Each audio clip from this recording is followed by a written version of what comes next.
Chainsaw Man chapter 140 once again shows us Fujimoto pulling another fast one on us with the cliffhanger from the last chapter and opening up with this current chapter, with us going right to the Chainsaw Man church. And if you said that the Chainsaw Man church is going to have a giant picture or a giant statue or something on the building or inside the building with Dnji, you're absolutely right, because they literally look like they took the religious sign off the top of the building and replaced it with Denji's Chainsaw Man head. This was our first sign that things are not going to be what we expected them to be, and it's a great way to build up towards that amazing panel near the end of the chapter where we see Denji's face in a split panel, with each panel weighing his normal life versus the life you have as Chainsaw Man, but we'll get to that in a moment. I, like a lot of you guys, probably was very certain that when we popped up in this Chainsaw Man church, we see a bunch of former hybrids that we saw from Chainsaw Man Part 1, the famous hybrids like, say, people like Reze, the second best girl in Chainsaw Man, or Kwanzi. However, if you thought that, Fujimoto definitely pulled the rug out from underneath you, because if you wanted a super memorable hybrid from Part 1 showing up, that's not what we got. Instead, we got the flamethrower hybrid. We see Dnji going through the chapel, and as he's being guided, he's asking the important question of, where are the girls at? I was told there are going to be girls here that I could sleep with, and the fact that Dnji gets told, yeah, about that. We'll get to that in a moment. That was our first sign that this chapter wasn't going to be what Dnji expected, and Dnji figures that out pretty quickly because he notices that things aren't quite like how they should be, or rather they're not quite like how he had it in his mind, which it says a lot. Dnji isn't necessarily the smartest person in the world. I think we all can agree on that. While there are times where he's so stupid that he's actually brilliant, a lot of the times Dnji's intelligence outside of a battle setting where he's hacking people to bits, his intelligence leaves quite a bit to be desired. However, what we see in this chapter is the same type of a vibe that we got when he outsmarted Makima in Part 1 by showing his underrated perception, where he realized that she was more captivated with Chainsaw Man and not with himself, and he used that to his advantage. Well, we see that on display here. Obviously, this is not in a battle setting, but it's the same type of a vibe though, showing his underrated perception ability. Dnji notices that there are literally no adults in his area. It's only students around his age, and we learn that due to America having these ultraviolet ray weapons that is in Japan's airspace, that the adults are now suddenly useless. And once again, we see that while Dnji might be dumb, his sense of perception is better than the people who are trying to manipulate him seem to realize. And even Dnji is beginning to see that while he might have been tricked into coming up here, that things are not the way that they seem in the Chainsaw Man church, and Dnji's taking note. However, Dnji doesn't show his hand right away, likely because he's hoping that the promise of he can have all the sex that he wants is something that will actually come through. Basically, as far as Dnji's concerned, there's clearly some trickery going on here, but he's willing to overlook it so long as he sees a big pair of breasts and an attractive face, and whoever it is ready to take his virginity. However, when Dnji learns the catch to having all the sex that he wants comes with the condition he has to marry whoever it is he's going to have sex with and have kids with that person, with a ceremony taking place in the Chainsaw Man wedding chapel, Dnji puts his foot down, and we get a hilarious moment where Dnji's like, dude, I'm just trying to have sex. I'm not trying to get married. You don't have to be married to have sex. And in that moment, Dnji became my spirit animal, because I take the same stance. I'll date someone for a while, we'll have sex, and I see where the relationship goes, but I'm not trying to marry anyone right now. And Dnji, in so many words, basically calls him out on the idea of trying to tie sex to marriage, in particular teenage sex to marriage. And now that Dnji sees that there's not some lovely lady with a big set of double D's waiting on him, Dnji unloads on the lies that they've been saying, using his name to spread misinformation about things like the ultraviolet waves that he never actually saw before, but they said that he actually saw. What I like about this is that we're seeing the continuation of Dnji's reaction to the fake Chainsaw Man that we saw a while back, and this is actually one of the core conflicts of the chapter itself when you cycle and analyze what you have. So when fake Chainsaw Man began giving all his reasons for why he became Chainsaw Man, we saw a visibly angry reaction out of Dnji a few chapters ago, and Dnji's reaction in this chapter about hearing all the lies that are being spread using his name, it builds in that purpose. When you sit down and you think about it, there's a lot of pain and there's a lot of suffering that went into Dnji becoming Chainsaw Man. A lot of the stuff that the people in the outside world don't know, but we know as the audience. That's what we call dramatic irony. They just see the finished product, which is Chainsaw Man being this super strong devil hunter, killing devils and causing a lot of damage in the process. However, what Dnji is going through is not too dissimilar to what anyone who is building something goes through, and just as they would get mad at someone making light of their hard journey to get where they are, or they would would get mad if someone used the reputation that they built up, Dnji is upset right now because of how the Chainsaw Man name is being used. So we as an audience know how bad Dnji had it in part 1, and the sacrifices, the many sacrifices that he had to make to see the Dnji we see in part 2. Literally, he was killed alongside Pochita, forced to work underneath Makima, forming bonds with Aki and Power to have the family he never had, and truly understand what love was like for the first time in his life. Working through his relationship with Power to the point where after the battle with the Darkness Devil, we see a complete 180 from when we first saw Denji interact with her. In the early parts of Chainsaw Man Part 1, Denji was down bad for Power, enough so that the dude was willing to do whatever it took to be able to grab onto her breast. It was purely sexual on his end. However, post Darkness Devil, after that battle, Denji didn't feel any sexual attraction towards Power when they were sleeping together and literally bathing together, whereas before Denji would have been rock hard while bathing or sleeping with Power and trying to explain why that thing poking her wasn't what he and she knew that it likely was. We saw Denji work above all of that, only to have Power killed right in front of his very eyes when she was showing off a bit of growth herself by bringing him the birthday cake. We saw how shattered Denji was when he had to kill Aki, who was now the gun fiend. We saw how Denji had to see the reality of Makima for who she is and fight her, realizing that Makima wasn't the ideal lover that he had built up in his head. There was a weight to being Chainsaw Man, a weight of burdens and soul-crushing experiences that Denji had to shoulder for far too long, which is why he got mad when fake Chainsaw Man said what he did, and why he's now getting mad at the Church of Chainsaw Man using his name to tell lies, even if they believe that the lies are justified because people will be saved. It's still a backhanded insult for what it took for him to become the Chainsaw Man, whose name that they're so easily using right now. It's at this point, before Denji can get too upset, we meet another person from the Chainsaw Man Church, Barham, the flamethrower devil hybrid from part 1, who briefly trolls Denji before we start seeing things get progressively darker. It becomes a scene similar to the one we got from Injustice, where you have the Flash and Superman playing chess and testing the limits in conversation of how far they can morally go. Barham is trying to see just how far it would take to have Denji become Chainsaw Man, once again going from one extreme to another, saying you can kill me, how about I unleash a giant devil on Tokyo, to once he sees that Denji's close to Mitaka, he suggests killing her, and we begin to see the true heart of this current arc, which is the duality of Denji, and we see it represented in a brilliant Fujimoto panel. On one side, Denji's face is completely shaded in, and on the other side, it's completely lacking screen tones to represent the light and darkness of Denji. But here's the irony: the dark panel has everything Denji said he wanted: a normal life, friends, family, i.e. Nayuta and Meowie and their dogs. It's what you would expect to be in the light. After all, those are things generally considered good things. And yet they're in the darkness, which makes sense because ever since Denji got told, you can never be Chainsaw Man again. If you do, we'll kill Nayuta and the dogs and Meowie. The light that we used to see in Denji, for the most part, it's been gone, which is why it's so clever that Fujimoto had the reference to Denji turning into Chainsaw Man placed in the light side of the panel, and drive it home as Barham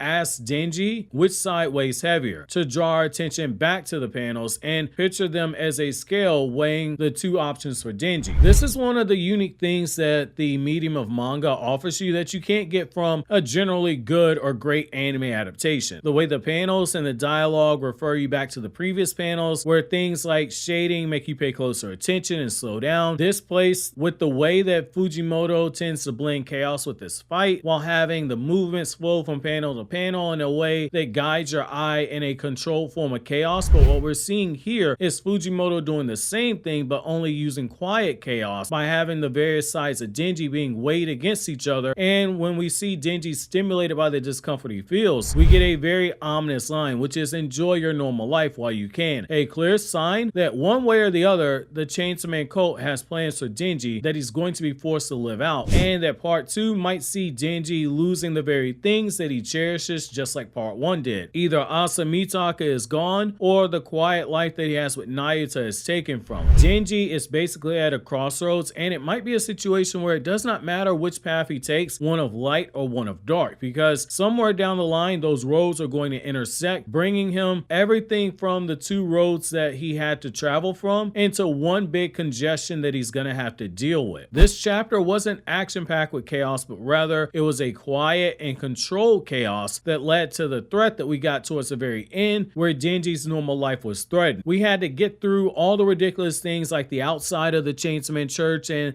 the shirtless statue of Dnji and the talk of America being evil to get to that point. Every bit of it was a controlled chaos, carefully planted to build on top of each other, especially when you consider the idea that the weapon hybrids might have some ulterior motive and that there might be some collaboration going on in the background between Family and the Justice Devil, the Chainsaw Church, and all the nonsense that we see low-key is enough to control simple-minded people, i.e. teenagers that we see in that church. It might be part of a bigger plan that Family has formed. I'm curious to know how you guys feel about this. While you think that over, click here to watch these other Chainsaw Man videos.